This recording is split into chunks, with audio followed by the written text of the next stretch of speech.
समन्ता चक्रवालेषु अत्रागच्छन्तु देवता सद्गं मुनिराजस शृण्वन्तु सद्गमोक्षदं धम्म श्रवणकालो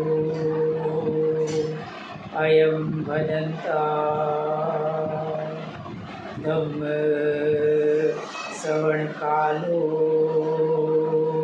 अयं भदन्ता परित श्रवणकालो अयं भदन्ता साधु साधु।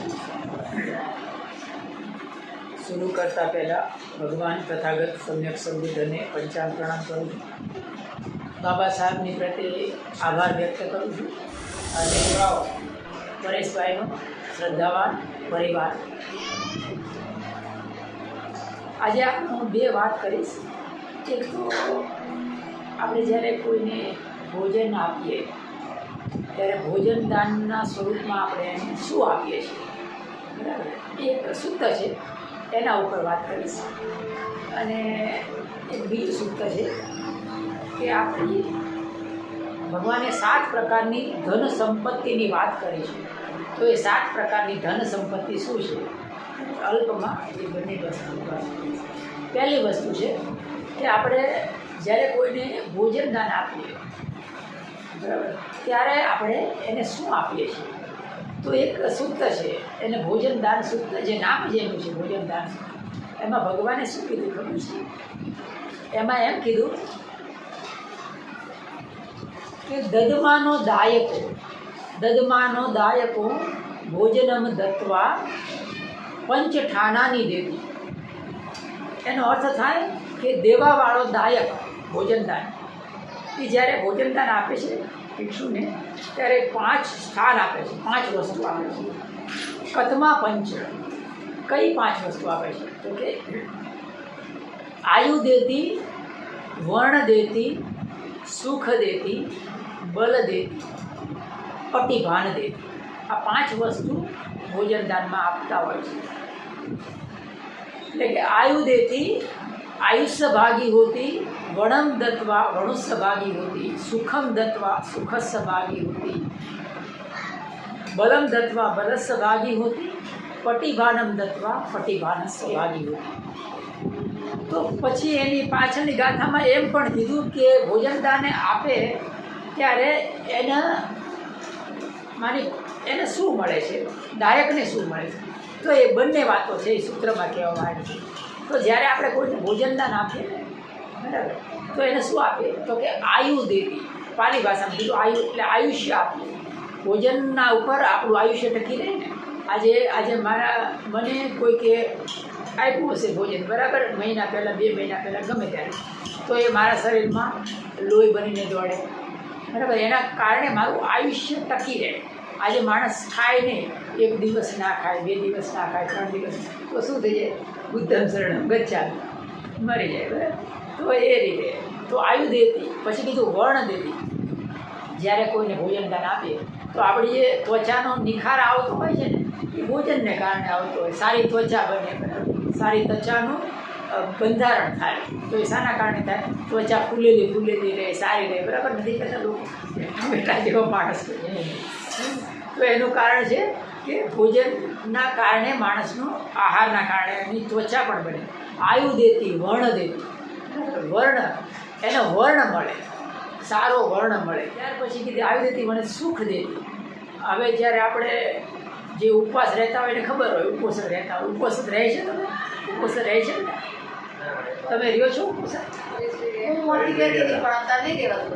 હા, ભૂખ લાગે છે, બરાબર ને? તો ઉપવાસમાં શું હોય છે? ઉપવાસમાં આપણે 12 વાગ્યા પછી નથી ખાતા હોતા। અમારે ભિક્ષુ હોય એ તો શું છે, 12 વાગ્યા પછી કંઈ ના લઈ શકે। તો શું છે, જે આદત પડી જાય પછી વાંધો ના આવે, પણ શું છે, આદત ના હોય તો ભૂખ લાગે, તો પીડા થાય, તો દુઃખ લાગે, બરાબર। પછી અંદર આહાર જાય તો શું થાય? સારું લાગે, સુખ મળે ને. તો કોઈને આપણે ભોજન આપીએ તો એને શું મળે? સુખ મળે. આયુ દેતી, વર્ણ દેતી, સુખ દેતી, બળ દેતી. મારે આજે ધર્મદેશના દેવી હોય તો મારામાં શું જોઈએ? બળ તો જોઈએ ને. 3 દિવસ ખાધા વગર પછી મને કોઈ એમ કે ધર્મદેશના આપો બંધ તો હું ધર્મદેશના ના આપી શકાય. તો આ 4 વસ્તુથી અને કીધું પટિભાણ દેતી. પટિભાણ પાલી શબ્દ છે, એનો અર્થ થાય બોધ, બરાબર, સદભાવના. એટલે તમે જ્યારે કોઈને ભોજન દાન આપીએ, શ્રદ્ધા વગર તો કંઈ થઈ ના શકે, બરાબર. શ્રદ્ધા હોય ત્યારે આપી શકો ને કોઈને કંઈ.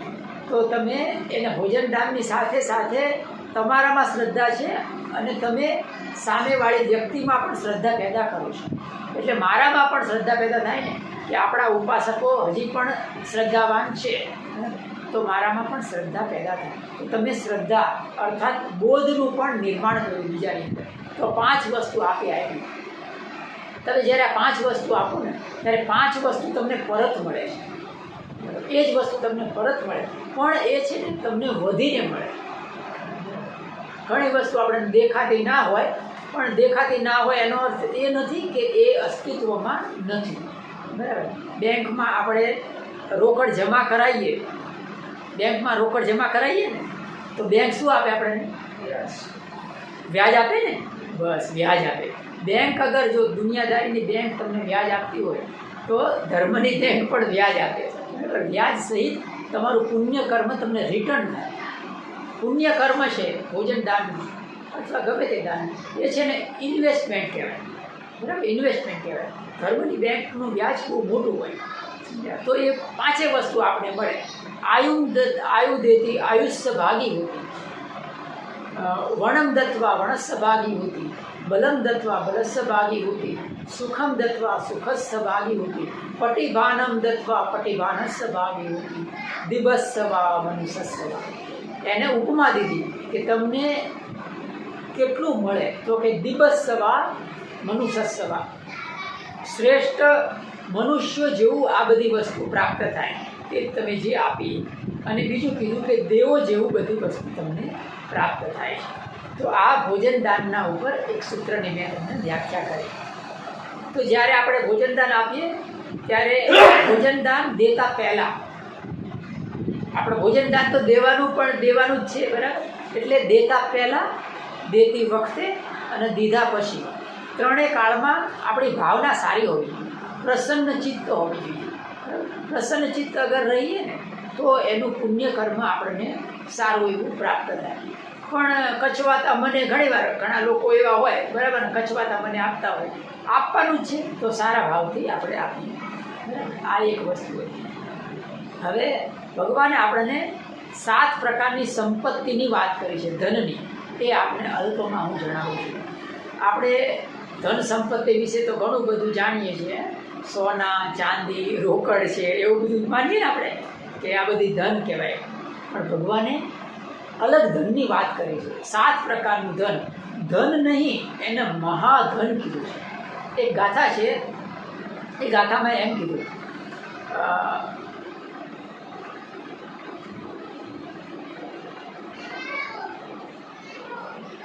એ ગાથામાં 7 પ્રકારના ધનની વાત આવી. સુતમ હીરી નેતપ્યમ ધનમ, સુતમ ચાગો હીરી ઓતપ્યમ ધનમ, પૈયા ધનંતી સંબુદ્ધમ વંદે સત્ત મહાધનમ. સુતમ ચાગો હીરી ઓતપ્યમ ધનમ. સૂત્ર માની સૂત્ર, આપણે અધ્યયન કરીએ ને, ધર્મનું અધ્યયન કરીએ તો એને શું ગણવામાં આવ્યું? મિલકત ગણવામાં આવી, એને ધન ગણવામાં આવ્યું. તો એ ધન છે. શ્રદ્ધા શીલમ સુખમ, મને યાદ આવી ગઈ ગાથા. શ્રદ્ધા શીલમ સુખમ સુતમ ચાગો. પહેલું ધન કીધું શ્રદ્ધા. શ્રદ્ધા, જ્યાં સુધી શ્રદ્ધા ના હોય તો વ્યક્તિમાં છે ને એ જે અંદર બીજ હોવું જોઈએ ને, બીજ ના. ભગવાને શ્રદ્ધાને બીજ કીધું છે. શ્રદ્ધા બીજમ તપો વૃઠ્ઠી પૈયાનમ યુગનમ ગરમ. કૌશિક ભારદ્વાજ સૂત્રમાં કીધું કે બીજ છે. શ્રદ્ધા જો તમારામાં ના હોય, અંધશ્રદ્ધાની વાત નથી. શ્રદ્ધા હોવી જોઈએ સામાન્ય. એ શ્રદ્ધા જો ધર્મની ઉપર ના હોય, આપણા ધર્મગુરુ ઉપર ના હોય ને, તો આપણે છે ને એ આગળ ના વધી શકીએ. શ્રદ્ધા શીલમ સુતમ ચાગો. બીજું કીધું શ્રદ્ધા શીલ ધન કીધું, શીલનું ધન કીધું. બરાબર, જે આપણને ઉપવાસમાં હોય તો અષ્ટશીલનું પાલન હોય, પંચશીલનું પાલન કરતા હોય. શ્રદ્ધા શીલમ સુતમ ચાગો. ત્રીજું ધન કીધું સૂત્ર. સૂત્ર અર્થાત ભગવાન બુદ્ધની વાણી છે. ભગવાન બુદ્ધના ધર્મવાણીને શું કહેવાય છે બેન?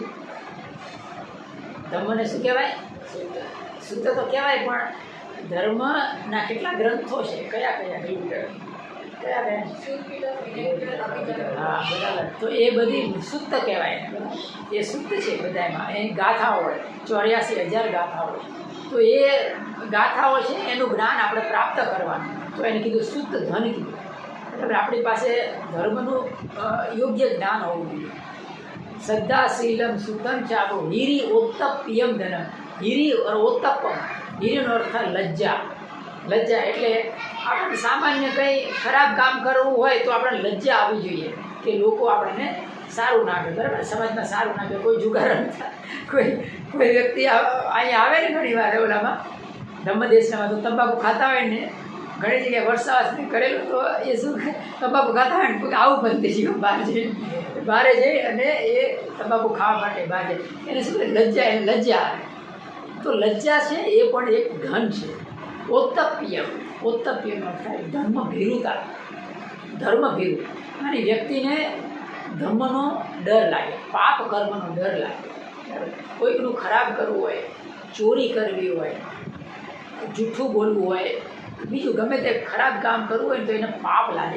એમ થાય કે મને મારું સારું નહીં થાય, મારું ખરાબ થશે. એને કહેવાય ધર્મભીરુતા. આ ધર્મભીરુતા ઓત્તપ્યમ, એને કીધું મહાધન. શ્રદ્ધા શીલમ, યાદ રાખજો. શ્રદ્ધા શીલમ સુતમ ચાગો હીરી. ચાગોનો અર્થ થાય ત્યાગ, ત્યાગ ભાવના. આજે આપ અત્યારે જે બેઠા છો એ સમયનો ત્યાગ કરી રહ્યા છો. આજે ભોજન દાન આપ્યું આપણે, તો આપણે ઘણી વસ્તુનો ત્યાગ કર્યો, ત્યારે કોઈને આપણે ભોજન દાન આપી શકીએ. આપણા વ્યવહારમાં પણ પરેશભાઈ ઘણી બધી વસ્તુ ત્યાગ કરતા હોય. બરાબર, સમાજનું કામ કરવું હોય, ધર્મનું કામ કરવું હોય તો સમય જોઈએ, શ્રમ જોઈએ, શક્તિ જોઈએ, પૈસા જોઈએ. તો એ ત્યાગની ભાવના છે. તો એને પણ મહાધન કીધું. શ્રદ્ધા શીલમ સુતમ ચાગો હીરી ઉત્તપ્યમ ધનમ પૈયા ધનંતી સંબુદ્ધમ સત્ત વંદે સંત મહાધનમ. આ 7 મહાધન છે, એની વંદના કરો. અંતિમ ધન કીધું પૈયા ધનંતી સંબુદ્ધમ. પ્રજ્ઞા. પ્રજ્ઞાનો અર્થ થાય પ્રત્યક્ષ જ્ઞાન. પ્રત્યક્ષ જ્ઞાન અગર આપણે વિપસના કરી હોય તો ગોયંકા ગુરુજી સારી રીતે સમજાવે છે. જે વસ્તુ છે તમને અનુભવથી જાણવા મળે એને પ્રત્યક્ષ જ્ઞાન કહેવાય. શીલ, સમાધિ અને પ્રજ્ઞા. પ્રજ્ઞા એટલે અનુભવથી જાણવાનું, પ્રત્યક્ષ રૂપે જાણવાનું, પ્રમાણથી જાણવાનું. પ્રમાણની સાથે એને પ્રજ્ઞા કહેવું. અનિત્યતાના બોધ સાથે વસ્તુને જાણવાનું, સમજવાનું, જે આપણી અંદર બુદ્ધ ધર્મની ભાવના પેદા કરે એને પ્રજ્ઞા કીધું છે. તો પ્રજ્ઞા છે એને પણ 7મું મહાધન કીધું છે. તો આ 7 જે ધન છે એ આપણી અંદર આવે અને આપણે ધર્મનું પ્રતિપાદન કરીએ, ધર્મમાં આગળ વધીએ. તો આજે આટલું રાખું છું. આપ સૌએ મારી વાતને બહુ ધ્યાનથી સાંભળી. આપ સૌને બહુ બહુ ધન્યવાદ. સૌનું મંગળ થાય, સૌનું મંગળ થાય, સૌનું મંગળ.